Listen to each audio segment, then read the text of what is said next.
Again, a Republican congressman who's going to be very integral in all of this from Florida, Matt Gaetz. He's a member of the Budget and Judiciary Committees. Congressman, thanks for joining us. Good to be on, Charles. Well, the House has taken several victory laps and sort of needled their colleagues on the other side, in the Senate for not being able to get it done. You heard Tammy just now say, Mitch McConnell hasn't necessarily been a great leader, that this stuff shouldn't be as hard as they're making it, and that he's going to have to do the right things to pull it through. Part of the right things from here on out is reconciling this with the House as well. So how's that going to work?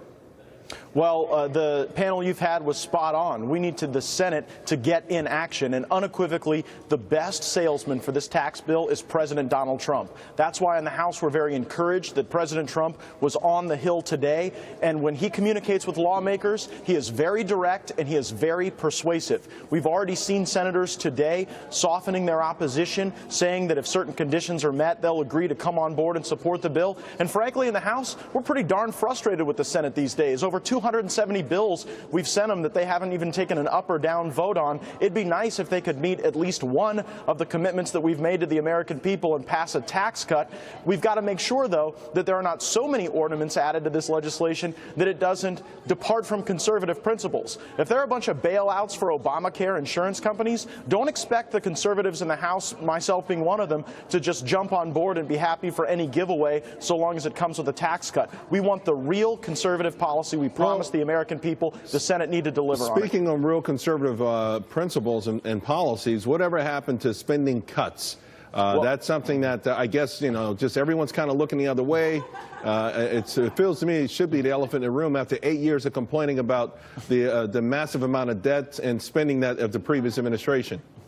Well, you're absolutely right, Charles, and I actually lost that fight. The House passed a conservative budget that cut over $200 billion in spending, and instead of insisting on those spending cuts to accompany tax cuts, we instead swallowed a Senate budget that added $1.5 trillion to the debt. So I'm disappointed that we're not doing tax cuts contemporaneous with spending cuts, but we shouldn't hold taxpayers hostage to the lack of Washington's ability to get spending cuts passed. I'm very encouraged that in President Trump's last meeting with the House, he promised that the very next thing on the agenda would be welfare reform. That'll give us the type of incentivized policy with the workforce so that when businesses have more money in the coffers, they'll actually have people to hire who are incentivized to go to work.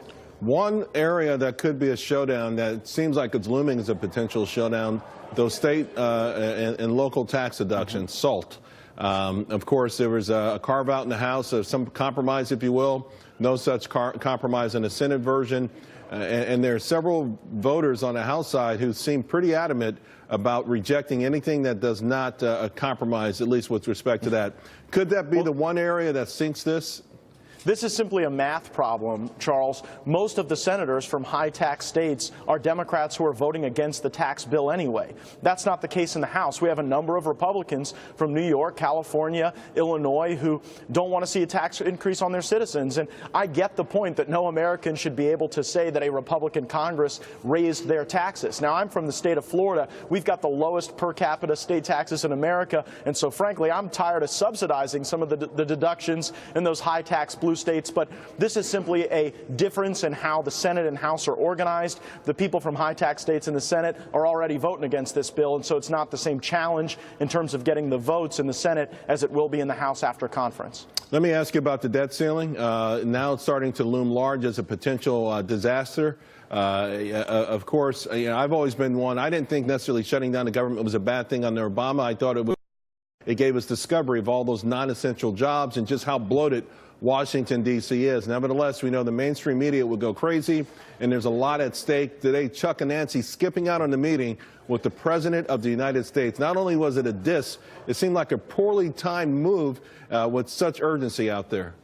It's so childish of Leader Pelosi and Mr. Schumer, Senator Schumer, not to at least sit down with the president and discuss the very real fiscal challenge that we have looming before the end of the year. But, President Trump is a disruptor. He was sent here along with a number of other members of Congress to be change agents, and we don't want to see a big bloated spending bill that is just more of the same. We need to see real spending cuts. We need entitlement reform, and that'll send the message to the American people that we're actually draining the swamp. Yeah. Because if we just do a big big, appropriations bill that's negotiated with Senate Democrats, that's going to look a lot like the way Washington has operated for the last generation, and we need something better for the American people. Congressman Gaetz, thank you very much. Appreciate it. Thank you, Charles. Well, several Republicans